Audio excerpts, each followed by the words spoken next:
பண்டிகை முன்பணம் சிறுகதை. ஆசிரியர் ஜெலோ அவர்கள். மேஜையின் மீது கிடந்த கடுதாசியை பிரித்து பார்த்தபோது வேதாச்சலத்தின் முகம் சுண்டிவிட்டது. ஏதாவது பண உதவி புரியும்படி கூட பிறந்த சகோதரியின் கடிதத்தை மறுமுறை காண அவர் விழிகள் கூசின.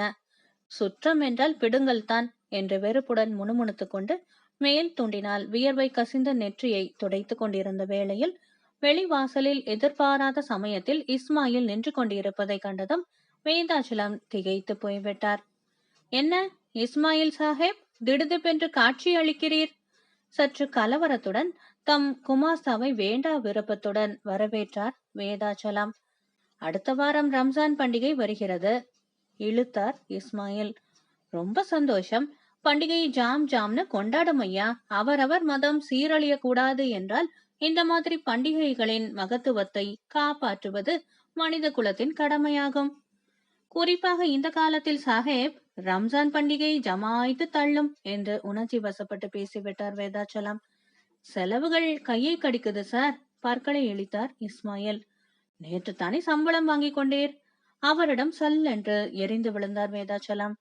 குடும்பத்து மாத செலவுக்கே அது சரி கட்டி வருவது கஷ்டமா இருக்கு, ஜீவனற்ற குரலில் உரைத்தார் இஸ்மாயில். எவ்வளவு துணி கிடைக்கிறதோ அதற்கேற்றாற் போலேதானே சட்டை தைக்க வேண்டும், முறுவல் அளித்தார் வேதாச்சலம். இந்த ரம்ஜான் பெருநாளை காசையெல்லாம் விரயமாக்கி தடபுடலாக கொண்டாட வேண்டும் என்ற எண்ணம் எனக்கு கிடையாது. வழக்கம் போல வீட்டுக்காரி குழந்தை குட்டிகளுக்கு தேவையான துணிமணிகள் வாங்கியும் விட்டேன். விரல்களை நொடித்தார் இஸ்மாயில். வதனத்தில் கவலை ரேகைகள் படரலாயின. ரொம்ப சந்தோஷம்.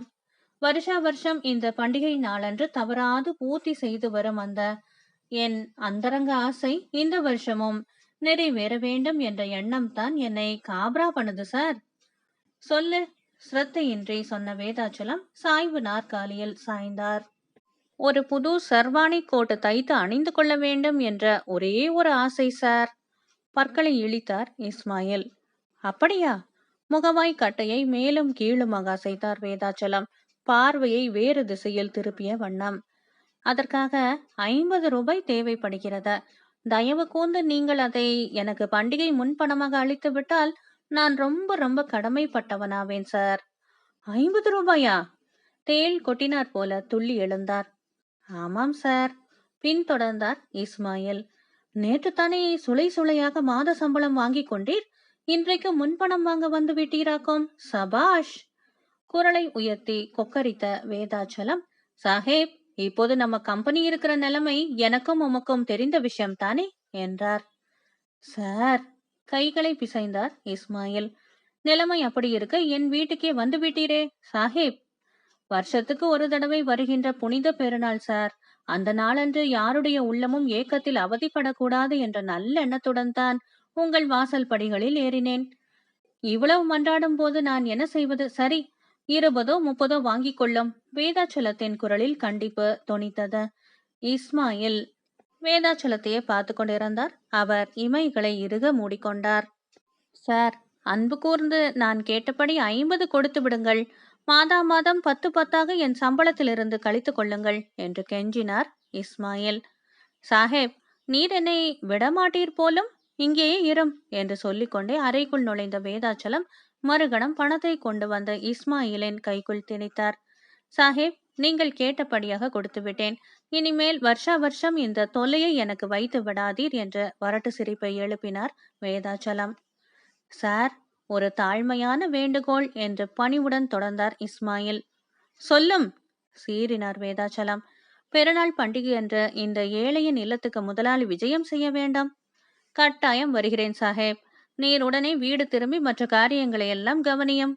உடலை வளைத்து பலத்த சலாம் போட்டுவிட்டு தம் எஜமானரிடம் விடை பெற்று கொண்டார் இஸ்மாயில். வானிலே ஷவ்வால் பிறை தென்பட்ட மறுநாள் ரம்ஜான் பண்டிகை போல போல வென்று விடிந்த போது பாய்மார்களின் உள்ளங்கள் உவகையினால் கிளுகிழுத்தன. இஸ்மாயில் சாஹேப் என்ற பலத்த பரிச்சயமான குரல் வீட்டுக்குள் ஊடுருவி பாய்ந்ததும் புறக்கடையில் தம் குழந்தைகளுடன் கண்ணாமூச்சி விளையாடி கொண்டிருந்த இஸ்மாயில் சாஹிப் அலறி புடைத்து கொண்டு வெளிவாசலுக்கு ஓடினார். தம் கம்பெனியின் முதலாளியான வேதாச்சலத்தை ஈத் முபாரக் என்ற வாழ்த்தொலியுடன் அன்புடன் வரவேற்று பறக்க பறக்க பத்தமடை பாயை விரித்து அதில் விருந்தினரை அமர செய்தார். சிறு மலை வாழை பழச்சீப்பு வெற்றிலை பாக்கு கொண்ட தாம்பாளத்துடன் சந்தன பியாலாவை எடுத்து வந்து மிக்க பணிவோடு அவர் முன்னால் வைத்துவிட்டு கைகளை கட்டிக்கொண்டு நின்றார். சந்தனத்தை தமது மார்பில் பூசிக்கொண்ட வேதாச்சலம் வெற்றிலை காம்புகளை கிள்ளுவதில் மும்முரமானார். பண்டிகையெல்லாம் சுபமாக முடிஞ்சதாக்கம்? சுண்ணாம்பை சுண்டு விரலில் எடுத்த வண்ணம் பேரன்புடன் கேட்டார் வேதாச்சலம். அல்லாவின் அருளாலும் தங்களை போன்ற பெரியோர்களின் ஆசியாலும் சந்தோஷமாக பெருநாள் கழிந்தது என்றார். கட்டுக்கடங்காத களிப்புடன் மறுமொழி மொழிந்தார் இஸ்மாயில். ரொம்ப மகிழ்ச்சி. நீர் ஆசையோடு தேய்த்த அந்த புது சர்வாணியை போட்டுக்கொண்டு என் முன்னால் வந்து நில்லம். எப்படி நவாபு போல ஜிலு ஜிலுவென்று காட்சி அளிக்கிறீர் என்று கண்குளிர பார்க்கிறேன். கலகலம் என்று சிரித்தார் வேதாச்சலம். சார், அந்த அந்த சர்வாணி, தயங்கினார் இஸ்மாயில் தடுமாற்றத்துடன். அதை முதலில் போட்டுக்கொண்டு வாரும், உம்மை ஆசிர்வாதம் செய்கிறேன். சார், வந்து வந்து விழிகளை உருட்டினார் இஸ்மாயில். கால்கள் நிலை கொள்ளவே இல்லை. என்ன சாஹேப், சட்டுப்புட்டுன்னு சொன்ன காரியத்தை கவனிப்பீரா? பொய் கோபத்துடன் செல்லமாக மிரட்டினார் வேதாச்சலம். தயங்கி தயங்கி பின் கூடத்துக்குள் புகுந்த இஸ்மாயில் சில நிமிஷங்கள் கழித்து அதே கோலத்துடன் தோற்றம் அளித்ததும் வேதாச்சலம் திடுக்கிட்டார். சார், நான் சொன்ன அந்த சர்வாணி. தடுமாறிக்கொண்டு சட்டென்று தாம் ஜுப்பா பைக்குள் கையை விட்டு ஏதோ ஒன்றை இஸ்மாயில் துளாவிய போது வேதாச்சலம் உதடுகளை இறுக கடித்து கொண்டு இருந்தார். தொடர்ந்தார் இஸ்மாயில். இன்றைய புனித நாள் அன்று புது சர்வாணி போட்டுக்கொள்ளப் போகிறேன் என்று என் அந்தரங்க ஆசையை வெளியிட்ட போது நீங்கள் அடைந்த மகிழ்ச்சியை நான் எப்படி சார் மறப்பேன்?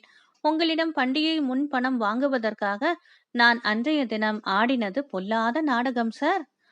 ஆ, திணறிவிட்டார் வேதாச்சலம். அதற்குரிய காரணத்தை நீங்கள் அறிவீர்களானால் கபடம் வேஷம் போட்ட இந்த பாவியை இந்த நன்னாளில் மன்னிக்காமல் போக மாட்டீர்கள். நான் தழுதழுக்க விழிகள் கலங்க இஸ்மாயில் சொன்ன போது வேதாச்சலம் வாயடைத்து உட்கார்ந்து இருந்தார்.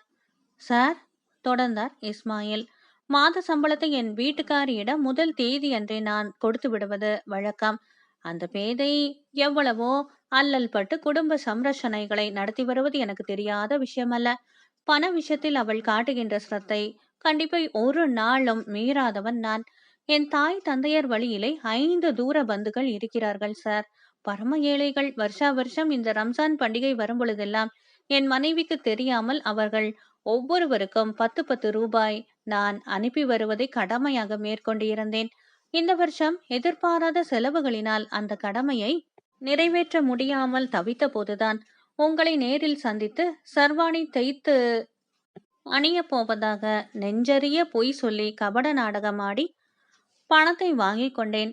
இந்த ஏழையிடமிருந்து வருகின்ற ஈகைக்காக ஏங்கி தவித்துக் கொண்டிருந்த அந்த ஏழை சொந்தக்காரர்களுக்கு அந்த பணத்தை அன்றைய தினமே தபாலில் அனுப்பிவிட்டேன் சார். இதோ பாருங்கள். ஜோபியிலிருந்து 5 மணியோட ரசீதுகளை எடுத்து தன் எஜமானர் முன்னால் இஸ்மாயில் வைத்ததும் வேதாச்சலம் ஸ்தம்பித்து விட்டார். சார், இன்றைய பெருநாளில் நான் அடைந்த மகிழ்ச்சி இதற்கு முன்பு நான் அனுபவித்ததே இல்லை. மலர்ந்த முகத்துடன் சொன்ன இஸ்மாயிலின் விழிகளில் துளிர்த்த ஆனந்த கண்ணீரை கண்ட வேதாச்சலம் சட்டென்று எழுந்து நின்றார். தன் முன்னால் சிரம் கவிழ்ந்து பணிவுடன் நின்று கொண்டிருந்த அந்த குமாஸ்தாவை பாசம் நிறைந்த விழிகளால் நோக்கி, என் அருமை இஸ்மாயில் சாஹேப், நீதானையா மனிதர் என்ற மிக்க உணர்ச்சியுடன் சொல்லிக்கொண்டே அவரை இறுக அணைத்து கொண்டார் வேதாச்சலம். அன்பானவர்களை, ஜமீலா அவர்கள் எழுதிய பண்டிகை முன்பணம் சிறுகதை நிறைவு பெற்றது. நன்றி.